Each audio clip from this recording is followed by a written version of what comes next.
আমরা অনেক দিন পরে গ্রামের বাড়িতে আসছি দেখে আমার দাদু বলল আমাদেরকে পিঠা খাওয়াবে। তো যেই কথা সেই কাজ, কালকে আমার দাদু বাজার থেকে একটা মুরগি নিয়ে আসছিল রান্না করার জন্য। তো আজকে ওইটাই রান্না করবে।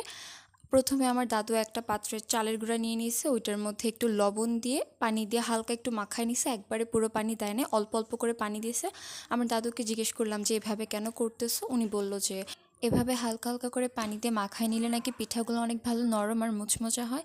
তো এভাবে আমার দাদু এটাকে কিছুক্ষণ মাখায় নিছে, মাখা এক সাইডে রেখে দিছে। ওইটাতে নাকি পরে আরও পানি অ্যাড করবে। পানি অ্যাড করে ওইটার ঘনত্বটাও আমি ভিডিওতে দেখাই দিছি যাতে আপনাদের বুঝতে সুবিধা হয়। এরপরে দাদু এটা করতেছে, এই সাইড আরেক সাইডে দেখি আমার আম্মু মুরগির মাংস রান্না করার জন্য মশলা কষানো শুরু করছে। আমি ভিডিও ক্লিপ নেওয়ার আগেই সে শুরু করে দিছে। যাই হোক, মশলা কষাচ্ছে তখন আমি একটা ক্লিপ নিছি, তারপর দেখি তখনই ওটার মধ্যে মাংস দিয়ে দিছে।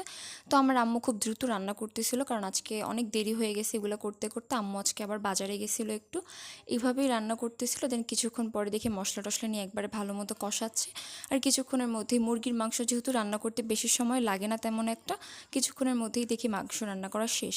এরপর দেখি আবার আরেক সাইডে পিঠাও উঠাই দেওয়া শুরু করছে। পিঠাগুলো ভালোই দিচ্ছিল, এক একটা করে দিচ্ছে, অনেক ভালো ফুল ছিল পিঠা, একদম পারফেক্টভাবে পিঠাগুলো হয়েছে, ভিতরে নরম আর বাহিরে দিয়ে মুচমুচা। আমি বলবো আপনাদের অবশ্যই এভাবে একবার ট্রাই করে দেখা উচিত, যেহেতু গ্রামের মানুষ তার রান্না খুবই ভালো জানে। তো আমার আম্মু এভাবে এক একটা করে দিচ্ছিল পিঠা। লাস্টের দিকে আমি দেখলাম যে সবগুলা পিঠা একদম ঝাঁঝরা ঝাঁঝরা হয়েছে। এগুলা আম্মুকে জিজ্ঞেস করলাম, আম্মু বলে যে এগুলা নাকি রসে ভিজাইলে অনেক ভালো ফুলে। দেখেন কত সুন্দর হয়েছে মার্শাল্লাহ। আমরা খুবই মজা করে খাইছি। অ্যান্ড আপনারা অবশ্যই এগুলো ট্রাই করে দেখবেন। গ্রামে আসলে গ্রামে আসার মজাটাই আলাদা, অনেক ধরনের খাবার দাবার, অনেক মজা হয় গ্রামে।